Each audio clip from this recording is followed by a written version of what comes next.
एकै दिन 9,305 नयाँ संक्रमित, 168 जनाको मृत्यु। नेपालमा संक्रमण दर भारतमा भन्दा दोब्बर, सक्रिय संक्रमितको संख्या 1 लाख नाग्यो। बुटवलमा अक्सिजन सकिएपछि 5 संक्रमितको मृत्यु। जनकपुरमा बेड नपाएपछि तोडफोड। आधिकारिक आयातकर्ताले ल्याएको रेमडेसिभिर मात्र खरिद गर्न स्वास्थ्य मन्त्रालयको आग्रह। बागमतीमा कोरोना संक्रमणबाट एकै दिन 34 जनाको मृत्यु। माधव समूहका 20 नेताको राजीनामा तयार। भीम रावल भन्छन् संसदबाट राजीनामा दिएर भए पनि ओलीलाई रोक्नुपर्छ। एमालेका संसदलाई राजीनामा गर्न लगाएर प्रधानमन्त्री बन्न खोजेको भन्दै विष्णु रिजालद्वारा देउबाको आलोचना। राष्ट्रपतिसँग ठाकुर र महतोको भेटवार्ता। कांग्रेसको विश्लेषण तत्काल नयाँ सरकार बन्दैन। जापानले लगायो नेपाली र नेपाल आउने विदेशीको प्रवेशमा रोक। नेपाल चिकित्सक संघद्वारा देशभर रेड अलर्ट। जेठ 17 गतेसम्म अन्तर्राष्ट्रिय उडान नहुने। इजरायल र प्यालेस्टाइन तनाव झन चर्कदै, इजरायलले गरेको भीषण बमबारीमा 35 प्यालेस्टाइनी मारिए। यो सँगै अब सुरु गरौं समाचार विस्तारमा।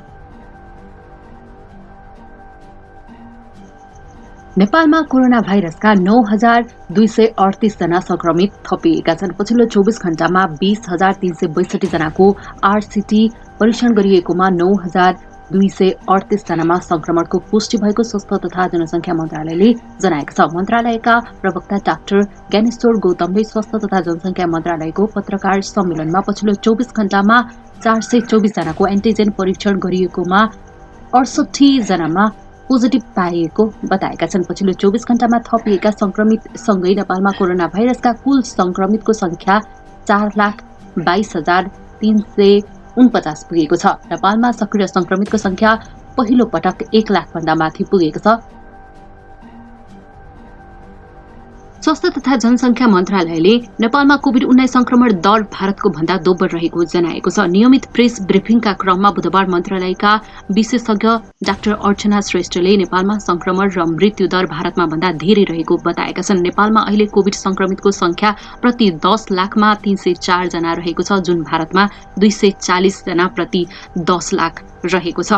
त्यस्तै परीक्षण गरिएकोमा संक्रमण देखिने दर, टेस्ट पोजिटिभ दर पनि 45.2% रहेको छ भने भारतमा 22.6% रहेको छ। त्यस्तै मृत्यु दर पनि भारतको भन्दा बढी रहेको छ। श्रेष्ठले बताइन् भारतमा 2.5% रहेको मृत्यु दर नेपालमा 3.3% पुगेको छ। नेपालका 44 जिल्लामा संक्रमण व्यापक भएको र अधिकांश जिल्लामा अधिक रहेको मन्त्रालयले जनाएको छ। नेपालमा हाल सक्रिय संक्रमितको संख्या 1,01,634 पुगेको छ। त्यस्तै आजसम्म मुलुकभर 1,241 जना आइसियु र 285 जना भेन्टिलेटरमा उपचार भइरहेको स्वास्थ्य तथा जनसंख्या मन्त्रालयले जनाएको छ। कोभिड-19 विशेष अस्पताल बुटवलमा अक्सिजन सकिएर 5 जना कोभिड-19 संक्रमितको मृत्यु भएको छ। अक्सिजनको सहायतामा उपचार भइरहेका संक्रमितलाई दिइरहेको अक्सिजन सकिएपछि उनीहरूको मृत्यु भएको अस्पतालले पुष्टि गरेको हो। एकजना चिकित्सकको भनाइअनुसार अवस्था यस्तै रहे यो क्रम अझै बढ्ने बताए। कोभिड विशेष अस्पतालमा बुधबार बिहान आउनुपर्ने अक्सिजनको सिलिन्डर समयमा आउन नसक्दा आधा घण्टा अक्सिजन दिन नसकिएको र सोही समयमा उपचाररत संक्रमितको मृत्यु भएको अस्पतालले जनाएको छ। हाल अस्पतालमा अक्सिजन सिलिन्डर झरिसकेको छ। प्रदेश 2 का मुख्यमन्त्री लालबाबु राउतले कोरोनाको दोस्रो लहरको पर्याप्त तयारी भएको दावी गरे पनि अस्पतालमा बिरामीलाई शय्या पुर्याउन मुस्किल छ। विश्वव्यापी कोरोना महामारीको विषयमा प्रदेश सरकारले हप्तै पछि बैठक र छलफल गरेर त्यसको तयारीमा कुनै कसर बाँकी नराखे भने पनि प्रादेशिक कोभिड अस्पताल लथालिङ्ग अवस्थामा छ। प्रदेश सरकारले संक्रमितको सम्पूर्ण खर्च प्रदेश सरकारले बेहोर्ने भने पनि संक्रमितको खाना खाजा पानी लगायतको खर्च संक्रमितले आफै जुटाउनु परेको प्रशासन कार्यकारी लालबाबु अन्सारीले बताए। उनले भने प्रदेश सरकारले केही दिएको छैन, हामीसँग आफै बजेट पनि छैन, कसरी संक्रमितलाई खाना खाजा खुवाउने। प्रदेश 2 सरकारले प्रादेशिक अस्पतालमा भर्ना भएका बिरामीलाई खाना खुवाउन नसकेपछि सहयोगी हातहरूलाई खाना खाजाको व्यवस्था गर्न सार्वजनिक रूपमै आह्वान गरिएको छ। प्रादेशिक अस्पतालका निमित्त medical superintendent doctor Pramod Kumar यादवको आह्वानपछि मारवाडी युवा मञ्चले कोभिड बिरामीलाई निशुल्क खाना खुवाउने जिम्मेवारी लिएको छ। यसैगरी महोत्तरीको जिल्ला अस्पतालले समेत मुख्यमन्त्री तथा मन्त्री परिषदको कार्यालयलाई पत्र लेखेर चिकित्सकदेखि पुरानो बाँकी बक्यौता तलब र क्वारेन्टिन आइसोलेसनको प्रबन्ध गरिदिन अनुरोध गरेको छ। पत्रमा भनिएको छ, सेकेन्डरी लेभलको कोभिड अस्पतालको लागि मन्त्री परिषदद्वारा भएको निर्णय समेत कार्यान्वयन भएको छैन। महामारीमा विकराल स्थिति सृजना भए पनि उपकरण र दक्ष जनशक्तिको अभावमा सेवा दिन असमर्थ छौं। कोभिड अस्पताल व्यवस्थापन गर्न आवश्यक जनशक्ति, उपकरण र आवश्यक औषधि आपूर्ति गर्ने भनिए पनि कार्यान्वयन भएको छैन। प्रदेश सरकारले 8 वटै जिल्लाको अस्पतालको लागि कर्मचारी चिकित्सक भर्ना प्रक्रिया अगाडि बढाए पनि कार्यान्वयन फितलो छ। चिकित्सकको दरबन्दी लामो समयदेखि रिक्त रहेको प्रादेशिक अस्पतालका प्रमुख प्रमोद कुमार यादवले जानकारी दिए। स्वास्थ्य तथा जनसङ्ख्या मन्त्रालयले कोभिड-19 उपचारका लागि प्रयोग हुने औषधि आधिकारिक आयकर्ताले ल्याएको मात्र खरिद गर्न अनुरोध गरेको छ। मन्त्रालयका सहप्रवक्ता डाक्टर समीर कुमार अधिकारीले सूचना सार्वजनिक गर्दै चिकित्सकले सिफारिस गरेपछि आधिकारिक आयातकर्ता आयन हेल्थ केयरले ल्याएको रेमडेसिभिर मात्र खरिद गर्न भनेका हुन्। औषधि खरिदका लागि चिकित्सकको सिफारिस औषधि लिने व्यक्तिको परिचय पत्रसहित खरिदका लागि जानुपर्नेछ। मन्त्रालयले औषधि खरिदका लागि विभिन्न व्यक्तिको फोन नम्बर समेत उपलब्ध गराएको छ। मन्त्रालयले रेमडेसिभिरको आधिकारिक मूल्य सार्वजनिक गर्दै प्रक्रिया पूरा गरेर मात्र खरिद गर्न भनेको हो। मन्त्रालयका अनुसार प्रक्रिया पुराएर खरिद गर्दा रेमडेसिभिरको मूल्य 4,900 पर्छ। बागमती प्रदेशमा कोरोना संक्रमणका कारण एकै दिन 34 जनाको मृत्यु भएको छ। प्रदेशको सामाजिक विकास मन्त्रालयले सार्वजनिक गरेको तथ्याङ्क अनुसार मृत्यु हुनेमा प्रदेशसभा सदस्य एवं एमाले नेता पशुपति चौलागाई सहित काठमाडौँमा मात्र 11 महिला र 7 पुरुष गरी कुल 18 जनाको मृत्यु भएको हो। त्यस्तै मन्त्रालयका अनुसार ललितपुरका 4, भक्तपुरका 3, चितवन, दोलखा, सिन्धुलीमा क्रमशः 2-2, रसुवा, रामेछाप र सिन्धुपाल्चोकका क्रमशः 1-1 जना कोरोना संक्रमितको मृत्यु भएको छ। यो सँगै बागमती प्रदेशमा कोरोना संक्रमणका कारण मृत्यु हुनेको संख्या 1,653 जना पुगेको छ। सत्तारूढ नेकपा एमालेको झलनाथ खनाल र माधव नेपाल समूहका 20 संसदले अन्ततः राजीनामा गर्ने भएका छन्। माधव समूहका नेताहरूले राजीनामा दिने भएपछि अब जसपाको महन्त ठाकुर पक्षले जोसुकै निर्णय गरे पनि कांग्रेस सभापति शेरबहादुर देउवाका लागि बहुमत पुर्याउने बाटो खुल्ने भएको छ। प्रधानमन्त्री केपी शर्मा ओलीले संसदमा बहुमत गुमाएसँगै नयाँ सरकार निर्माणका लागि माधव पक्षको समेत सहयोग अपरिहार्य हुने भएपछि राजीनामाको भित्री तयारी भएको उच्च स्रोतले जानकारी दिएको छ। कसैलाई सघाउन भन्दा पनि पार्टीमा एकलौटी गर्दै आएका ओलीलाई पुनः प्रधानमन्त्रीबाट बन्न रोक्नका लागि राजीनामा तयार भएको माधव समूहका नेताहरूले बताएका छन्। गत 27 गते प्रतिनिधि सभामा प्रधानमन्त्री ओलीलाई विश्वासको मत देखाउन भएको मतदानमा माधव पक्षका 28 जना संसद अनुपस्थिति भएका थिए। त्यस दिन उनीहरूले राजीनामा नगर्ने बरु संसदमा अनुपस्थिति हुने निर्णय गरेका थिए। सो समूहका संसदहरूले मत नदिएको र जसपामा पनि सरकारको विपक्षमा गएपछि ओली विश्वास पाउन नसकेर पदमुक्त भएका थिए। बुधबार बसेको माधव झलनाथ पक्षको स्थायी समिति बैठकले एमाले पार्टी फुटाउन र कम्युनिस्ट आन्दोलन कमजोर बनाउन केपी ओली लागिरहेको ठहर गर्दै ओलीको विस्थापनका लागि निकास दिन जरुरी रहेको कठोर निर्णय गर्न बाध्य भएको एक स्थायी समिति सदस्यले बताए। राजीनामा दिन तयार भएका संसदहरूमा नेता नेपाल सहित झलनाथ खनाल, योगेश भट्टराई, जयकुमार राई, भवानी खापुङ, यशराज सुनुवार, गणेश पहाडी, पवित्रा निरौला खरेल, जीवनराम श्रेष्ठ, नारायण खतिवडा, विरोध खतिवडा, सुरेन्द्र पाण्डे, घनश्याम भूषाल, गोकर्ण विष्ट, मोटमणि चौधरी, झपट रावल, दीपक प्रकाश भट्ट, भीम रावल, कृष्णलाल महर्जन, सोमप्रसाद पाण्डे रहेका छन्। त्यस्तै माधव झलनाथ समूहका अर्का नेता घनश्याम भूषालले पनि बुधबार सामाजिक सञ्जाल मार्फत केपी ओलीसँग आत्मसमर्पण नगर्ने बताउँदै राजीनामाको बाटोमा जाने स्पष्ट संकेत गरेका छन्। नेकपा एमालेका अध्यक्ष भीम रावलले आफूहरूले संसद पदबाट राजीनामा दिएर भए पनि प्रधानमन्त्री केपी शर्मा ओलीलाई पदमुक्त गर्नुपर्ने बताएका छन्। बुधबार ट्वीट मार्फत आफ्ना धारणा राख्दै उनले अहिलेको मुख्य आवश्यकता प्रधानमन्त्री ओलीलाई रोक्नु रहेको बताएका हुन्। उनी भन्छन् थप राष्ट्रहित, पार्टी विधान विपरीत र अलोकतान्त्रिक कार्य गर्नबाट प्रधानमन्त्री ओलीलाई रोक्न, पदमुक्त गर्न आवश्यक छ। उनले असाधारण समस्याको समाधान गर्न असाधारण पाइला चाहिने उल्लेख गरेका छन्। त्यसका लागि आफू नेपाल पक्षले संसद पदबाट राजीनामा गरी स्थिति निर्माण गर्नुपर्ने उनको भनाइ छ। उक्त निर्णय राजनीतिक नैतिकता र कानूनी दृष्टिकोणले धेरै उचित हुने उनको भनाइ छ। नेपाल पक्ष स्थायी कमिटिले वैशाख 24मै परिआउँदा राजीनामा गर्ने निर्णय गरेको थियो। प्रत्यक्ष निर्वाचित 20 जना संसदले राजीनामा गरेर ओली विकल्पको सरकार बनाउन सघाउनु पर्ने निर्णय गरेको थियो। वरिष्ठ नेता माधव नेपाल सहित रावल त्यसमा तयार रहे पनि केही संसदको दोहोरो भूमिकाका कारण कार्यान्वयनमा ल्याउन मुस्किल परिरहेको छ। आफ्ना पार्टीका संसदलाई राजीनामा गर्न लगाएर प्रधानमन्त्री बन्न खोजेको भन्दै नेकपा एमालेका नेता विष्णु रिजालले नेपाली कांग्रेसका सभापति शेरबहादुर देउवाको आलोचना गरेका छन्। देउवाको नेतृत्वमा नयाँ सरकार बनाउन बहुमत नपुग्ने भएपछि एमालेको माधव नेपाल पक्षका 20 संसदले सामूहिक राजीनामा दिएर संसदको कुल संख्या घटाई बाटो खुलाउने सहमति भइरहेको चर्चा चलेपछि काम चलाउ प्रधानमन्त्री केपी शर्मा ओली पक्षका एमाले नेता रिजालले देउवा विरुद्ध टिप्पणी गरेका हुन्। कांग्रेस, माओवादी केन्द्र र जनता समाजवादी पार्टी मिलेर देउवाको नेतृत्वमा बहुमतको सरकार बनाउन लागेका छन्। तर जसपाकै महन्त ठाकुर पक्षले साथ नदिने भएपछि बहुमत नपुग्ने स्थिति छ। यस्तो अवस्थामा आफ्ना अध्यक्ष ओलीप्रति रुष्ट नेपाल पक्षका कम्तीमा 20 संसदले राजीनामा दिने र त्यसपछि संसदको कुल संख्या घटेर देउवाको पक्षमा बहुमत पुग्ने आंकलन भइसकेको छ। यही तयारी विरुद्ध नेता रिजालले बुधबार अपराह्न सामाजिक सञ्जाल मार्फत देउवाको इतिहास खोतल्दै आलोचना गरेका हुन्। नेपाली कांग्रेस र नेकपा माओवादी केन्द्रलाई पार्टीगत सहमतिका आधारमा 136 संसद जुटाएर नयाँ सरकार बनाउने सुविधा छ। तर जसपा फुटाएर वा एमालेका संसदलाई राजीनामा गर्न लगाएर सरकार बनाउन खोजेमा भविष्यमा आफ्नो पार्टीको हालत पनि त्यही हुन्छ भन्ने कांग्रेसलाई याद हुनुपर्ने हो, एमाले नेता रिजालले टिप्पणी गरेका छन्।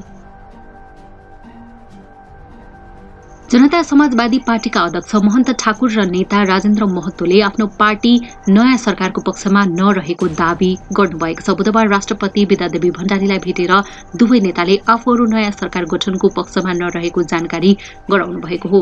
जबकि उहाँकै पार्टीका अर्का अध्यक्ष उपेन्द्र यादव र बाबुराम भट्टराई भने ओली सरकार अपदस्थ गर्दै नयाँ सरकार बनाउने पक्षमा उभिनु भएको छ। तर नेता ठाकुर र महतोले भने बुधबार दिउँसो राष्ट्रपति भवन शीतल निवासमा पुगेर कांग्रेस सभापति शेरबहादुर देउवाको नेतृत्वमा सरकार गठन गर्ने पार्टीको निर्णय नभएको जानकारी गराउनु भएको हो। प्रधानमन्त्री ओलीसँग बालुवाटारमा छलफल गरेपछि शीतल निवास पुगेर दुई नेताहरूले आफूहरू नयाँ सरकार गठनको प्रक्रियामा सामेल नहुने प्रस्ताउनु भएको हो। शीतल निवासबाट निस्किएर ठाकुर र महतो जसपा नेता डाक्टर बाबुराम भट्टराईको निवासमा पुग्नु भएको थियो। प्रधानमन्त्री ओली संसदमा विश्वासको मत पाउन असफल भएपछि राष्ट्रपति भण्डारीले संविधानको धारा 76 को उपधारा 2 अनुसार सरकार गठनका लागि दलहरूलाई बिहीबार वैशाख 30 गते राति 9 बजेसम्मको समय दिनुभएको छ। नयाँ सरकार गठनका लागि सत्ताको साँचो बनेको जसपा आफैभित्र 2 गुट बनेर फुटको मुखमा पुगेको छ। कांग्रेस नेतृत्वको विपक्षी गठबन्धन र ओली नेतृत्वको सत्तारूढ एमालेलाई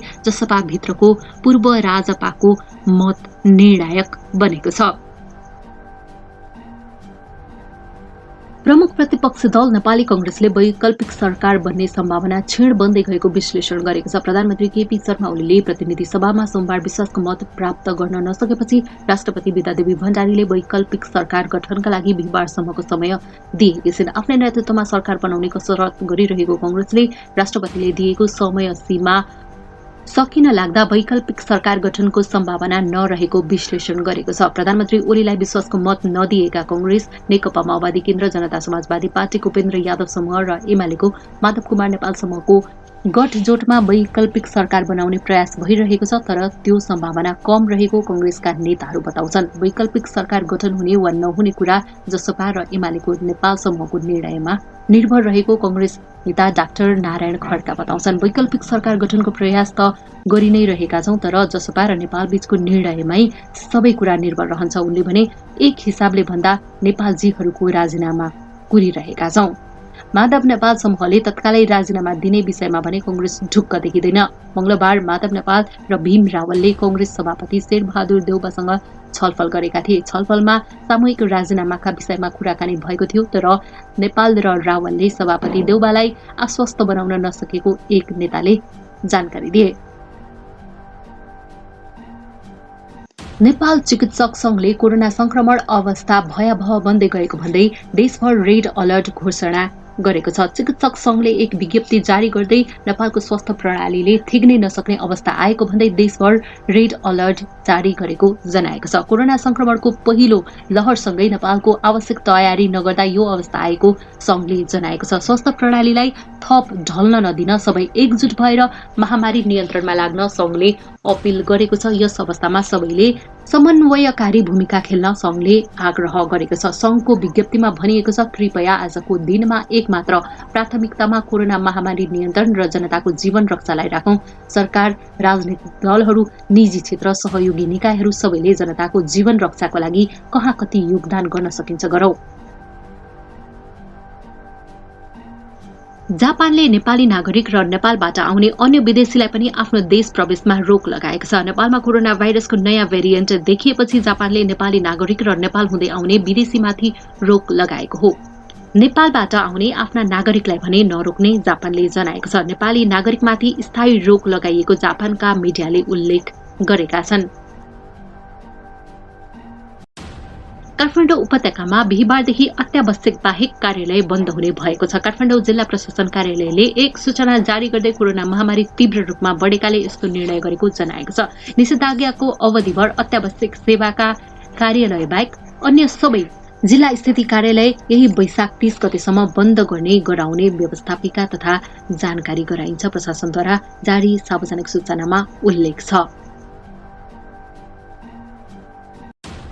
मुलुकको एक मात्र त्रिभुवन अन्तर्राष्ट्रिय विमानस्थल भएर हुने आन्तरिक उडानमाथिको प्रतिबन्ध आगामी जेठ 17 गतेसम्म लम्बिएको छ। नेपाल नागरिक उड्डयन प्राधिकरण क्यानले जरुरी सूचना निकालेर अन्तर्राष्ट्रिय हवाई उडानमाथिको प्रतिबन्ध थप 2 साता लम्ब्याउने जानकारी अन्तर्राष्ट्रिय उडानका सबै वायु सेवा कम्पनीलाई गराएको हो। तथापि नेपाल र भारत बीच भएको एयर बबल सम्झौता अनुरूप दुई मुलुकको उडानलाई भने निरन्तरता दिएको छ। उक्त सम्झौता अनुरूप सातामा 2 उडान कायम राख्ने गरी उडान सञ्चालन हुनेछ। नेपालमा यही वैशाख 23 गते रातिदेखि अन्तर्राष्ट्रिय उडान स्थगन गरिएको थियो। अहिले अन्तर्राष्ट्रिय तथा आन्तरिकतर्फ कार्गो तथा उद्धार उडान मात्र सीमित संख्यामा भइरहेको छ। राजधानी काठमाडौँ उपत्यकाको निषेधाज्ञा आगामी जेठ 13 गतेसम्म लम्ब्याउने निर्णय गरिएको छ। सरकारले कोभिड महामारी नियन्त्रणका लागि वैशाख 16 देखि उपत्यकासहित देशका विभिन्न स्थानमा निषेधाज्ञा लागू गरेको छ। निषेधाज्ञाको जारी अवधिमा पनि आन्तरिक र अन्तर्राष्ट्रिय दुवैमा उद्धार, चार्टर तथा कार्गो उडान भइरहेका छन्। इजरायलले प्यालेस्टाइनको गाजा क्षेत्रमा भीषण बमबारी गरेको छ। सोमबारदेखि गरेको बमबारी बुधबार बिहानदेखि निरन्तरता दिएको छ। लगातार गरेको सो बमबारीमा कम्तीमा 35 प्यालेस्टाइनको मृत्यु भइसकेको छ। मृत्यु हुनेमा 10 जना बालबालिका रहेको अल जजिराले उल्लेख गरेको छ। आक्रमण सन् 2014 यताकै सबैभन्दा ठूलो भएको बताइएको छ। यससँगै इजरायल प्यालेस्टाइन तनाव झन चर्किएको छ। दुवै पक्षले आक्रमणलाई तीव्र बनाएको अन्तर्राष्ट्रिय सञ्चार माध्यमले जनाएका छन्। मंगलबार प्यालेस्टाइनी सेनाले इजरायलमाथि 100औं रकेट प्रहार गरेको थियो। आक्रमणमा 3 जनाको मृत्यु हुनुका साथै 12 जना घाइते भएको बताइएको छ। यसअघि इजरायलले गाजा क्षेत्रमा गरेको हवाई आक्रमणको जवाब स्वरूप प्यालेस्टाइनले रकेट आक्रमण गरेको हो। सो आक्रमणपछि इजरायलले लर्ड शहरमा संकटकाल घोषणा गरेको छ। मंगलबार राति इजरायली प्रधानमन्त्री बेन्जामिन नेतान्याहुले संकटकाल घोषणा गरेका हुन्। इजरायल प्यालेस्टाइनको तनाव चर्किएपछि अन्तर्राष्ट्रिय समुदायले दुवै पक्षलाई शान्ति कायम गर्न आग्रह गरेको छ। त्यस्तै संयुक्त राष्ट्रसंघले पूर्व युद्धको स्थिति हुन लागेकाले दुवै पक्षलाई आक्रमण रोक्न आग्रह गरेको छ। युद्धका कारण गाजा क्षेत्रका सामान्य मानिसले ठूलो मूल्य चुकाउनु परिरहेको उल्लेख गर्दै राष्ट्रसङ्घले हिंसा रोक्ने विषयमा सबै पक्षको ध्यानाकर्षण गराएको छ।